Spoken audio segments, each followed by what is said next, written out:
Hello everyone. अब हम एक इम्पॉर्टेंट क्वेश्चन पढ़ेंगे जो कि चाइल्ड हेल्थ नर्सिंग का क्वेश्चन है। इम्पॉर्टेंट है कि बच्चे की जो शारीरिक वृद्धि होती है, फिजिकल जो ग्रोथ होती है, उसका मेज़रमेंट हम कैसे करेंगे, तो ये हमको पता होना चाहिए। और मेनली ये वाइवा में भी क्वेश्चन किए जाते हैं, प्रैक्टिकल्स में। सो आपको पता होना चाहिए। तो हम स्टार्ट करते हैं कि हम अब जो बच्चे का फिजिकल ग्रोथ है उसको हम मेज़र किस तरह से कर सकते हैं। तो इसमें पहले तो क्या क्या चीज़ें मेज़र करते हैं हम। बच्चे का वेट मेज़र करते हैं, हाइट मतलब लेंथ मेज़र करते हैं कि लेंथ कितनी है, हेड सर्कमफ्रेंस कितना है और चेस्ट सर्कमफ्रेंस कितना है। तो फर्स्टली हम देखते हैं वेट। WHO के अनुसार जो न्यूबॉर्न बेबी होता है उसका नॉर्मल वेट 2.5 kg से 3.5 kg तक होता है। मतलब हम अब नॉर्मल की बात करें तो हम जानते हैं कि एक नॉर्मल बेबी का वेट जब बर्थ होता है तो 2.5 किलो का होता है बच्चा, या 3-3.5 किलो का होता है। ये नॉर्मल एवरेज रेंज तक आता है। इसके बाद में स्टार्टिंग में क्या होता है, स्टार्टिंग के जो 10 डेज होते हैं तब क्या होता है, वो इन्वायरमेंट में एडजस्ट करने के टाइम पे क्या होता है, जो भी प्रॉब्लम्स आती है, जैसे डाइजेस्टिव सिस्टम की प्रॉब्लम आती है, प्रॉपर डाइजेस्ट नहीं कर पाता है बच्चा, या फिर कोई भी एक्स्ट्रा सेलुलर फूड्स की जो भी लॉस होता है, उस कारण क्या होता है 10 डेज में इनके जो वेट है उसमें कमी आती है। अब 10 डेज से लेकर 6 मंथ तक के डेली 30 ग्राम प्रतिदिन के हिसाब से इसका क्या वज़न बढ़ते रहता है। और फिर 6 महीने से 12 महीने तक क्या होता है, इसका 15 ग्राम प्रतिदिन वज़न बढ़ते जाता है। और एक साल में इसकी मैच्योरिटी कितनी होती है, 2.5 kg to 3 kg प्रतिवर्ष की दर से बढ़ता है। मतलब जब एक नॉर्मल एक बेबी जब होता है, न्यू बॉर्न बेबी जिसे हम कहते हैं, पहले तो जब बेबी का बर्थ होता है तो बर्थ से लेकर 1 महीने तक के हम उस बेबी को न्यूनेट कहते हैं या न्यूबॉर्न बेबी कहते हैं। तो जो न्यूबॉर्न बेबी होता है उसका नॉर्मल वेट होता है 2.5 किलो 2.5 kg। और क्या होता है, स्टार्टिंग के 10 डेज में अब वो इन्वायरमेंट में अपने आप को एडजस्ट थोड़ा जल्दी नहीं कर पाता है, क्योंकि वो क्या है, इंट्रायूटराइन इन्वायरमेंट में रहा है। इंट्रायूटराइन इन्वायरमेंट मिला है उसे, मतलब माँ से क्या है, सारी चीज़ें उसे न्यूट्रिएंट्स है, जो भी ऑक्सीजन्स है उसको माँ के थ्रू मिला है, मतलब उसे कुछ करने की ज़रूरत नहीं पड़ी। बट अब जब वो बाहर आया तो उसे क्या है, अपने ये जो इन्वायरमेंट है हमारा उसमें एडजस्ट होने में थोड़ा सा टाइम लगता है। किसी भी चीज़ को वो अडाप्ट थोड़ा जल्दी नहीं कर पाता है, क्योंकि अब देखिए अब बाहर जब आया है तो जब उसका बर्थ हुआ है तो क्या है, उसे खुद से ऑक्सीजन लेनी है, खुद से उसे सारी चीज़ें करनी है, तो उसमें क्या है थोड़ा सा टाइम लगता है। तो क्या होगा, वो प्रॉपर उसका डाइजेशन प्रॉपर नहीं हो पाएगा, है ना। तो उससे क्या होगा, उसका वेट थोड़ा कम होगा। उसके बाद में फिर जब वो धीरे से इन्वायरमेंट में एडजस्ट हो जाता है तो क्या होता है, 10 दिन बाद उसके धीरे धीरे वेट क्या है, बढ़ने लगता है। अब धीरे धीरे वेट बढ़ने लगता है, उसके बाद उसका नॉर्मल वेट जो है वो गेन होता है। अब उसमें अगर आंकड़े देखें तो क्या होता है, दुगना वेट कब हो जाता है, 6 मंथ में। अब धीरे धीरे वेट बढ़ने लगा और 6 मंथ में उनका वेट जो है वो दुगना हो जाएगा। फिर 3 गुना कब होगा, जब बच्चा 1 साल का हो जाएगा तब उसका वेट 3 गुना हो जाएगा। और जब बच्चा 2 साल का हो जाता है तो वेट उसका 4 गुना हो जाता है। और 5 गुना वेट होता है 3 साल के बच्चे होने पर, और 5 वर्ष पर क्या होता है, 6 गुना हो जाता है। इसी तरह से जब बच्चा 10 साल का हो जाता है तो उसका वेट भी 10 गुना बढ़ जाता है। अब लेंथ की बात करें तो लेंथ को क्या है, हम length of the new born is 45 to 50 centimetre. पहले 6 मंथ तक 2.5 सेंटीमीटर प्रति माह के हिसाब से लंबाई बढ़ती है। मतलब लेंथ जो है न्यूबॉर्न बेबी की 45 to 50 सेंटीमीटर नॉर्मल होती है। एक एवरेज रेंज देखें तो 45 to 50 सेंटीमीटर होती है ना।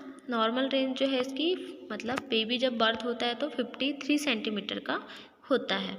अब क्या होता है, 6 महीने में 2.5 सेंटीमीटर प्रति माह के हिसाब से इसकी लंबाई बढ़ती है। मतलब हर महीने में 2.5 सेंटीमीटर ये बढ़ते जाता है।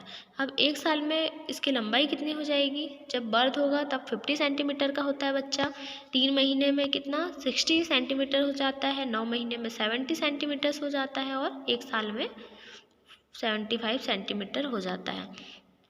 अब 4 साल में अब बर्थ देखें तो उसकी क्या है, बर्थ के बाद से हाइट डबल हो जाती है, मतलब 100 सेंटीमीटर हो जाती है। 100 सेंटीमीटर कैसे, 13 to 16 ईयर्स का जब बच्चा हो जाता है तो क्या है, बर्थ जो हाइट है वो तेज़ी से 3 गुना बढ़ने लगती है ना। तो 4 साल के बाद क्या होता है, 10 साल तक के 5 सेंटीमीटर प्रति साल के हिसाब से हाइट बढ़ने लगती है। और जब 10 ईयर का जब बच्चा हो जाता है प्यूबर्टी तक, तो पीरियड में क्या होता है, जो भी इंडिविजुअल्स हैं उनके बीच में हम डिफरेंस कर सकते हैं।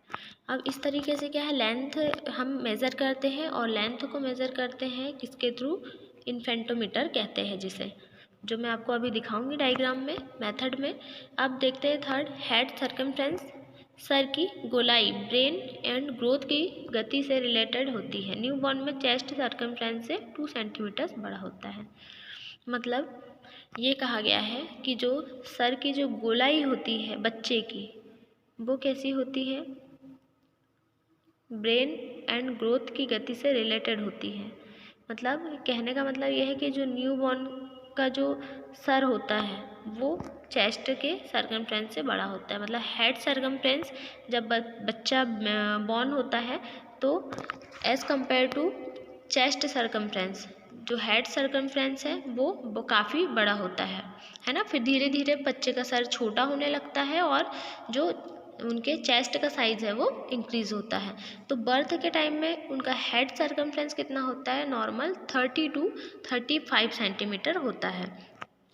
फिर जब बच्चा 3 महीने का हो जाता है तो 40 सेंटीमीटर्स हो जाता है और जब बच्चा 1 साल का हो जाता है तो 45 सेंटीमीटर होता है। हाइड्रोसिफेलस ऑफ हेड में सर्कमफ्रेंस बड़ा होता है और माइक्रोसिफेलस में एबनॉर्मली छोटा होता है।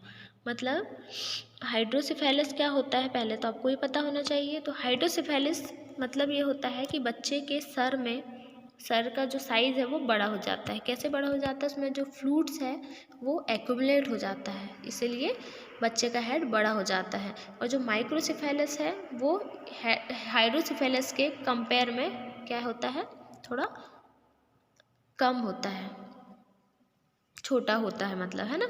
तो हाइड्रोसिफेलस मतलब हाइड्रो मीन्स क्या होता है, वाटर, पानी। तो बच्चे के सर में क्या होता है, फ्लूइड्स एक्यूमुलेट हो जाता है, वाटर एक्यूमुलेट हो जाता है, तो हम क्या कहते हैं उसे, हाइड्रोसिफेलस, जिसमें बच्चे का हेड बड़ा हो जाता है। अब देखते हैं चेस्ट सर्कमफ्रेंस। जन्म के समय छाती बैरल शेप का होता है और इसके जो एंटीरियर पोस्टीरियर ट्रांसवर्स डायमीटर्स होते हैं वो बराबर होते हैं, लेकिन धीरे धीरे ट्रांसवर्स डायमीटर बढ़ने लगते हैं और 1 साल की उम्र तक क्या होता है, सर की गोलाई और सीने की गोलाई लगभग बराबर हो जाती है। इसके बाद सीने की गोलाई बढ़ने लगती है। मतलब जैसा मैंने आपको बताया कि हेड बर्थ के टाइम क्या होगा, हेड जो है बच्चे का वो उसका साइज बड़ा होगा एज़ कम्पेयर टू चेस्ट। तो क्या होगा, फिर धीरे धीरे हेड का साइज़ जो है वो छोटा होता है और चेस्ट का साइज़ जो है वो धीरे धीरे बढ़ने लगता है। तो हम ये चीज़ें जो है इसमें मेज़र करते हैं। वेट हो गया, हमारी लेंथ हो गई बच्चे की, हेड सर्कमफ्रेंस हो गया और चेस्ट सर्कमफ्रेंस। अब हम देखते हैं methods of taking weight, height and circumference of head and chest. अब हम मेथड्स देखते हैं, कौन कौन सी मेथड यूज़ करते हैं हम वेट को नापने के लिए, लेंथ को नापने के लिए, हेड सर्कमफ्रेंस के लिए और चेस्ट सर्कमफ्रेंस के लिए। तो पहले हमने पढ़ा था वेट, तो हम पहले वेट को मापने की मेथड देख लेते हैं क्या है।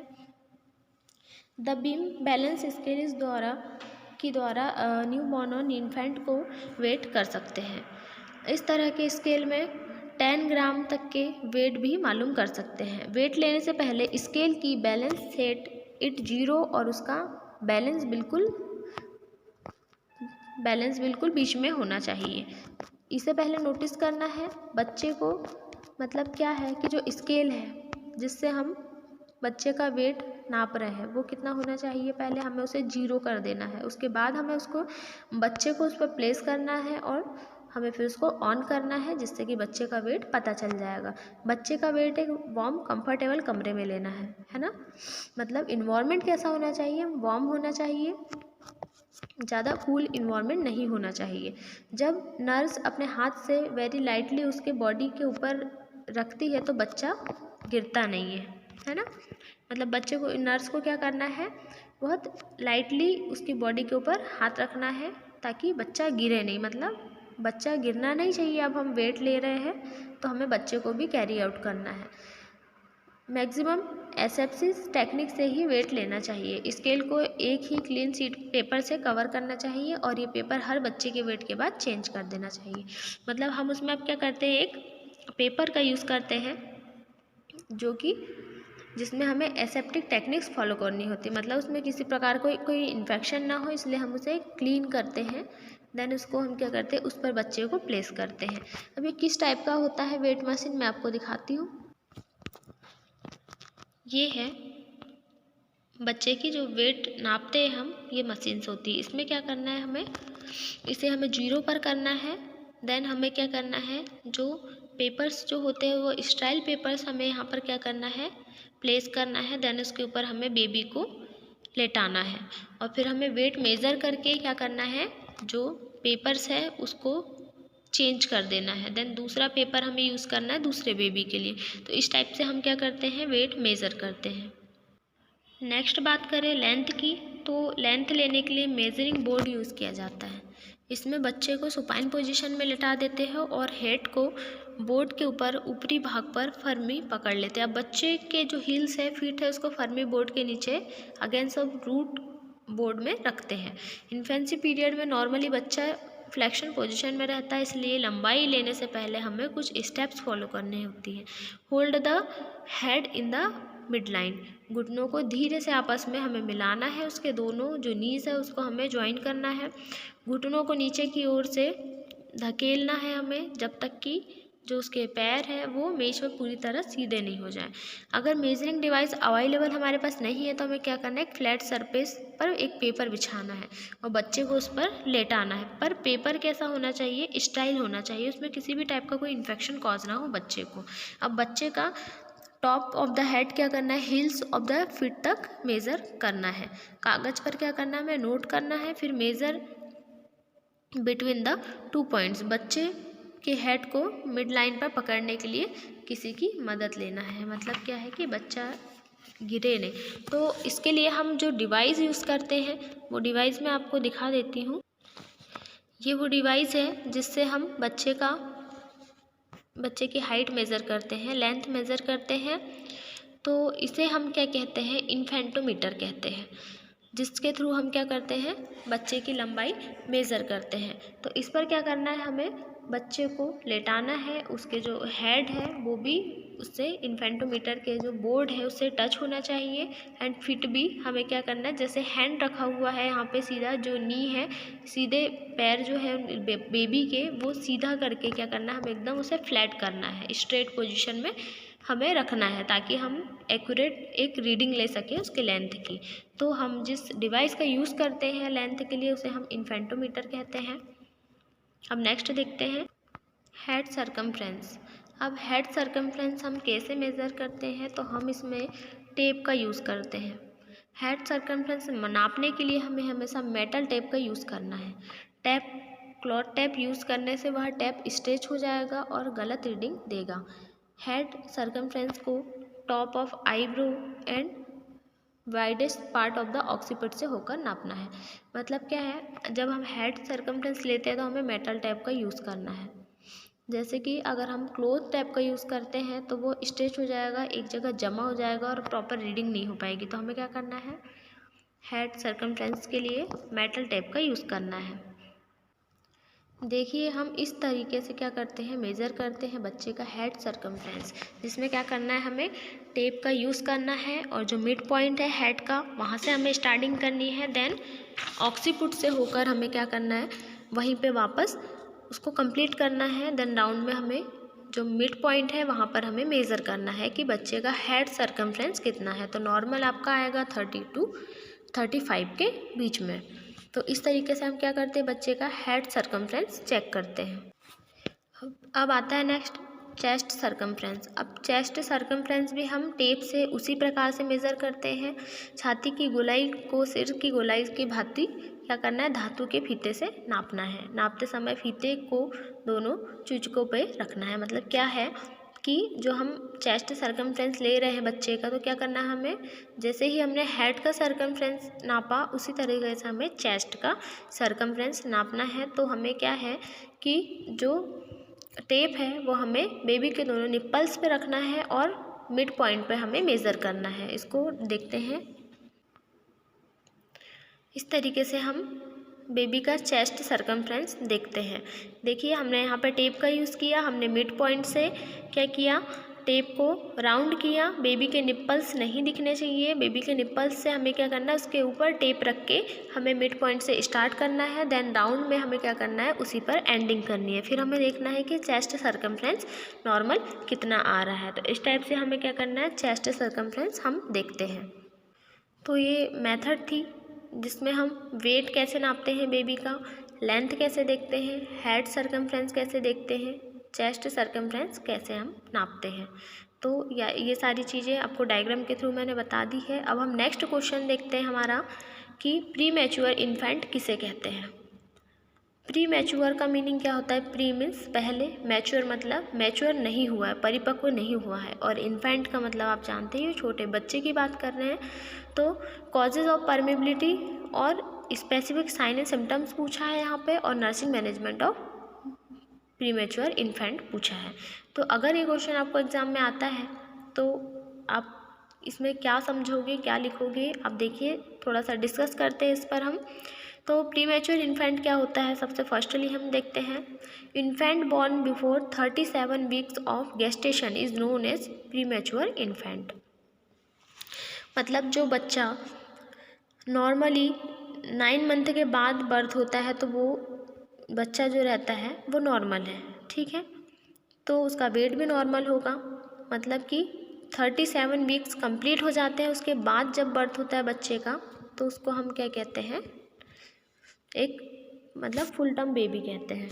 अब जो प्री मैच्योर बेबी होता है वो क्या होता है, 37 वीक्स मतलब 9 महीने कंप्लीट होने से पहले ही जिसका बर्थ हो जाता है, या तो 7 मंथ में बर्थ हो जाता है, तो हम उसे क्या कहेंगे, प्री मैच्योर इन्फेंट कहेंगे। अब इसका रीज़न क्या है, क्या कॉजेज़ है इसके कि प्री मैच्योर इन्फेंट जो है उसका बर्थ हो रहा है। तो इसके कुछ कॉजेज़ हैं, जैसे कि मैटरनल इन्फेंट फैक्टर, मतलब मदर से कुछ प्रॉब्लम्स आ रही है तो माँ को, जैसे मेडिकल डिसीज़ है जैसे कि एनीमिया है, अगर माँ को एनीमिया है मतलब आयरन की कमी है, ब्लड कम है, तो क्या होगा, बच्चा जो है वो प्रीमेच्योर रहेगा। देन अगर हेपेटाइटिस है, अगर कोई लीवर में इन्फेक्शन है तो कॉज करेगा। कॉम्प्लिकेशंस ऑफ प्रेगनेंसी है, प्रेगनेंसी की ड्यूरेशन में अगर कोई कॉम्प्लिकेशंस आ रहे हैं जैसे प्री एक्लेम्सिया, मतलब जो ब्लड का लेवल्स हैं वो क्या हाई हो जाता है, उसको हम प्री एक्लेम्सिया कहते हैं ड्यूरिंग प्रेगनेंसी। टॉक्सीमिया मतलब अगर ब्लड में अगर कोई टॉक्सिसिटी है, कोई टॉक्सिसिटी प्रेजेंट है तो बच्चा जो है प्रीमेच्योर हो सकता है। प्लेजेंटा प्रीविया है ना, मतलब जो प्लेजेंटा प्रीविया क्या होता है, जो प्लेजेंटा होता है वो क्या होता है, इनसाइड ऑफ द यूट्रस हो जाता है ना, बिहाइंड ऑफ द यूट्रस, तो उसे हम क्या कहते हैं, प्लेजेंटा प्रीविया कहते हैं। या फिर एपीएच मतलब एंटीपार्टम हेमरेज। एंटीपार्टम हेमरेज मतलब बर्थ होने के पहले ही बेबी का बर्थ नहीं हुआ है और मदर को ब्लीडिंग स्टार्ट हो गई है, तो उसको हम एंटीपार्टम हेमरेज कहते हैं। और नेक्स्ट जो है इनकम्प्लीटेंस ऑफ सर्विक्स। तो अगर ये कॉजेज़ है तो क्या होगा, बच्चा प्री मैच्योर बर्थ होगा।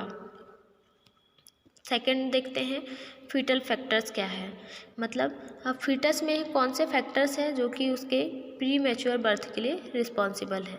तो मल्टीपल प्रेगनेंसी मतलब फीटस प्लेजेंटा में एक से ज़्यादा फीटस है, मतलब ट्विंस बेबी अगर है तो हम उसको मल्टीपल प्रेगनेंसी कहते हैं। तो ये भी एक कॉज हो सकता है कि प्रॉपर न्यूट्रिएंट्स नहीं मिलने से, प्रॉपर तरीके से उसका ग्रोथ एंड डेवलपमेंट नहीं हो पाया और प्रीमेच्योर बेबी हो गया।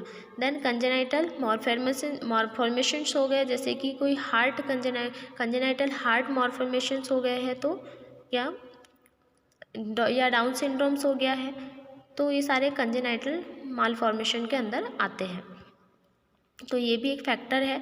देन मेडिकल फैक्टर्स देखें तो before full term medical grounds of कुछ प्रॉब्लम्स जो होती है जो कि डिलीवरी की वजह से इंक्लूड होती हैं। जो प्रॉब्लम्स है, माँ को अनकंट्रोल डायबिटीज़ मेलाइटस होना, मतलब अब मदर को क्या है, अनकंट्रोल्ड डायबिटीज़ मेलाइटस है, या फिर माँ को क्या है, सीवियर कार्डियक प्रॉब्लम्स है, या कोई प्लेजेंटल डिसफंक्शन है, प्रॉपर फंक्शंस नहीं हो पा रहा प्लेजेंटा का, या फिर फीटल हाइपोक्सिया है, मतलब ऑक्सीजन प्रॉपर नहीं मिल पा रहा है, फीटल डिस्ट्रेस है। तो और दूसरे तो अदर्स जो रीज़न है इसके वो क्या है, मदर और फिटस दोनों को अगर कोई इंजरी हो जाती है तो भी बच्चा प्रीमेच्योर होता है, या मदर को किसी अच्छे क्वांटिटी में अगर जैसे कोई न्यूट्रिएंट नहीं मिला और अगर रेस्ट नहीं मिला प्रॉपर तो भी, और अगर जो प्रेग्नेंट लेडी है अगर उनकी जो एज है वो 17 से कम है या फिर 35 से ज़्यादा है तब भी प्रीमेच्योर बेबी होगा। देन जो वो बच्चे का जो माँ का जो प्लेजेंटा है, मतलब जो गर्भाशय है उसमें अगर कोई ट्यूमर हो जाता है तो भी बच्चा प्रीमेच्योर होगा। और अगर ज़्यादा क्वांटिटी में बच्चे पैदा होने से माता के खराब स्वास्थ्य के कारण, मतलब अगर ज़्यादा क्वांटिटी में अगर बर्थ हो रहा है बेबीज़ का तो क्या होगा, तब भी अफेक्ट पड़ेगा। तो ये कुछ रीजंस हैं इसके। नेक्स्ट रीजन देखते हैं, मदर की स्वास्थ्य के प्रति अज्ञानता एवं आर्थिक तंगी, मतलब या तो कोई फाइनेंशियल प्रॉब्लम्स हो सकती है या फिर मदर की हेल्थ में कुछ इमेच्योरिटी, मतलब कुछ कोई कॉम्प्लिकेशंस हो सकते हैं, है ना, या तो मदर जो है प्रॉपर एजुकेटेड नहीं है, या निम्न आय वर्ग के परिवार में प्रीमेच्योर लेबर ज़्यादा होते हैं क्योंकि उन्हें संतुलित आहार नहीं मिल पाता, जिसकी वजह से गर्भवती महिलाओं में इम्यूनिटी पावर भी कम होती है। अब किसी फैमिली में क्या होता है, प्रीमेच्योर लेबर कब ज़्यादा होते हैं, जब जैसे उन्हें प्रॉपर डाइट नहीं मिल पाती है, प्रॉपर बैलेंस डाइट नहीं मिल पाती है, जिसके कारण से भी उनकी इम्यूनिटी कम होती है। तो ये कुछ रीजंस हैं जो कि प्रीमेच्योर इन्फेंट के लिए क्या है, रिस्पॉन्सिबल है। अब अगर प्रीमेच्योर इन्फेंट होता है तो उसके क्या साइन एंड सिम्टम्स होते हैं ये देखते हैं। प्रीमेच्योर इन्फेंट को देखने के लिए हमको उसको कैसे आइडेंटिफाई कर सकते हैं, पहले तो हेड देखेंगे हम उसका कि हेड कैसा होता है। हेड जो है उसका लार्ज होता है, सूचर्स का वाइड और सेपरेटेड होना, और फोंटेनेल्स जो है वो भी लार्ज होती हैं। जो आइज़ है वो थोड़ी बिग दिखाई देती है, और जो ईयर्स होते हैं वो बहुत ही सॉफ्ट और फ्लैट होते हैं, और फेस छोटा होता है। जिसका एक सिम्टम्स हो गया। सेकंड सिम्टम्स जो है स्किन को देखें तो स्किन की जो त्वचा मतलब जो होती है वो स्किन कैसी होती है, पतली होती है, रिंकल्स होते हैं उसमें, और रेड रेड टाइप की हो जाती है।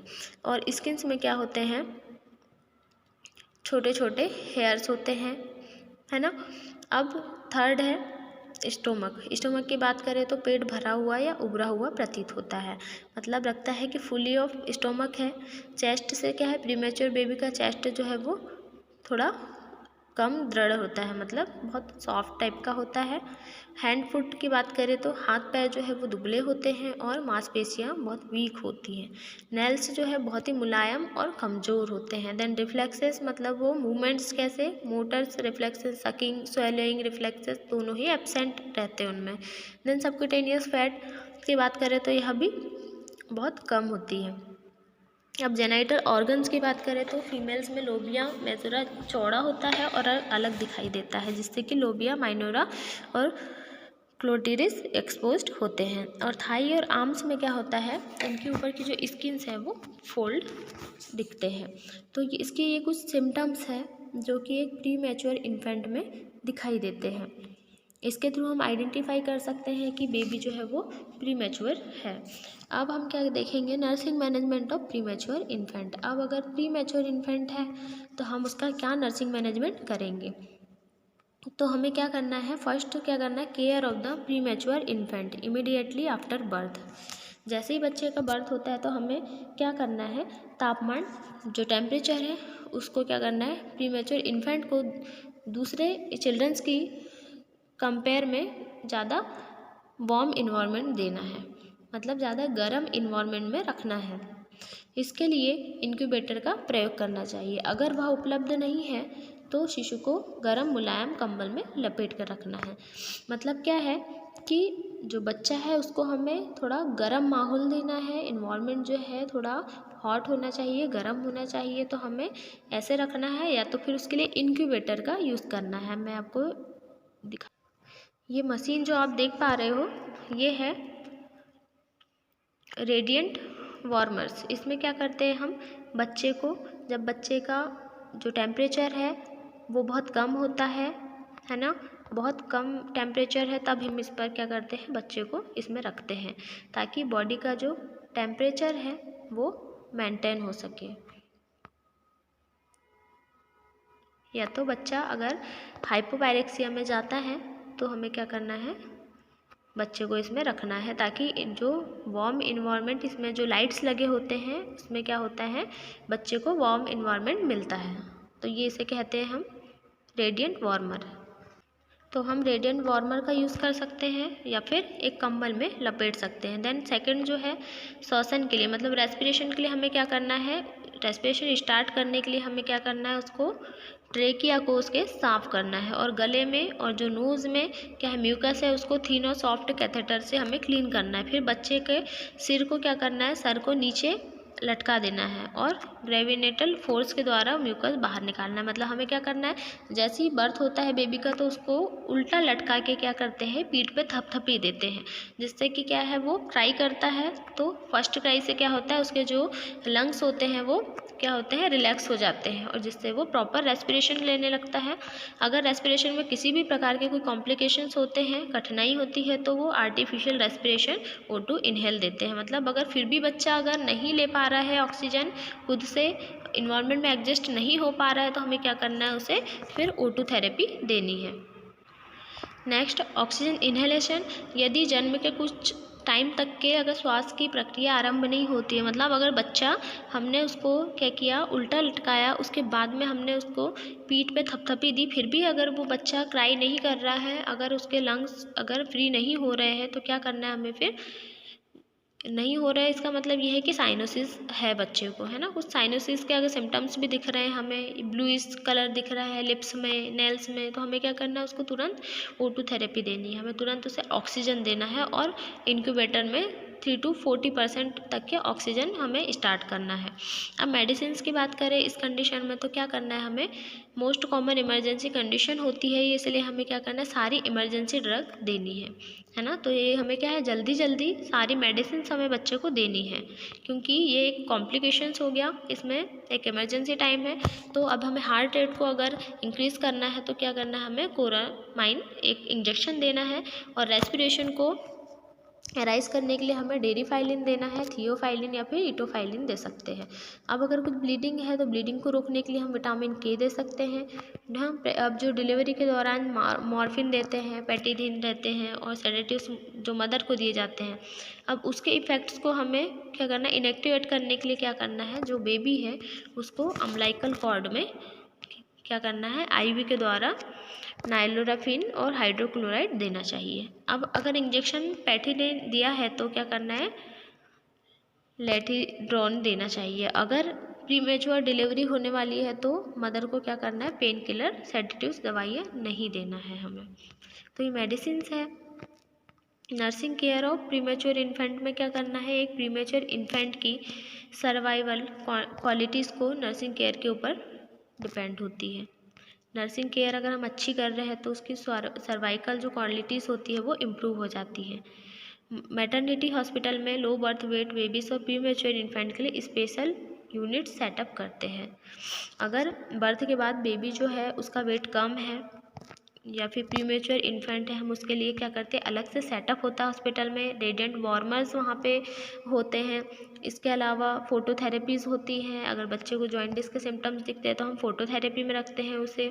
वो सेम रेडिएंट वार्मर की तरह होता है बट उसमें ब्लू लाइट्स लगे होते हैं। देन हमें क्या है, रूमिंग इन की व्यवस्था होती है हॉस्पिटल्स में। और हमें क्या है, जो कंगारू मदर केयर होती है KMC जो होती है वो भी उसका भी एक सेटअप होता है कि किस रूम में हमें क्या, सारे सेटअप्स होते हैं हॉस्पिटल में, तो ये स्पेशल यूनिट्स के अंदर आता है। अब प्रिंसिपल्स ऑफ नर्सिंग मैनेजमेंट देखते हैं कि हम किन किन सिद्धांतों को फॉलो करते हैं नर्सिंग मैनेजमेंट में। मेंटेनेंस ऑफ बॉडी टेम्परेचर, जैसे ही बर्थ हुआ तो हमें बेबी का बॉडी टेम्परेचर मेंटेन करना है। सेकंड में हमें क्या करना है, उसका रेस्पिरेशन मेंटेन करना है, प्रॉपर वो उसका रेस्पिरेशन होना चाहिए, बच्चा ने जो है अच्छे से क्या करना है, सेल्फ ऑक्सीजन इनहेल करनी चाहिए। देन उसका न्यूट्रिशन प्रॉपर रहना चाहिए, वो भी मेंटेन करना है। और हमें क्या करना है, इन्फेक्शन से बचाना है, प्रिवेंशन ऑफ इन्फेक्शन, हमें इन्फेक्शन से बच्चों को क्या करना है, प्रोटेक्ट करना है। देन प्रोवाइड रेस्ट, और प्रॉपर एक रेस्ट प्रोवाइड करना है। तो आज का हमारा टॉपिक जो था वो इतना ही था। अब नेक्स्ट टॉपिक जो है हम नेक्स्ट वीडियो में डिस्कस करते हैं। सो अभी के लिए इतना ही। Thank you class.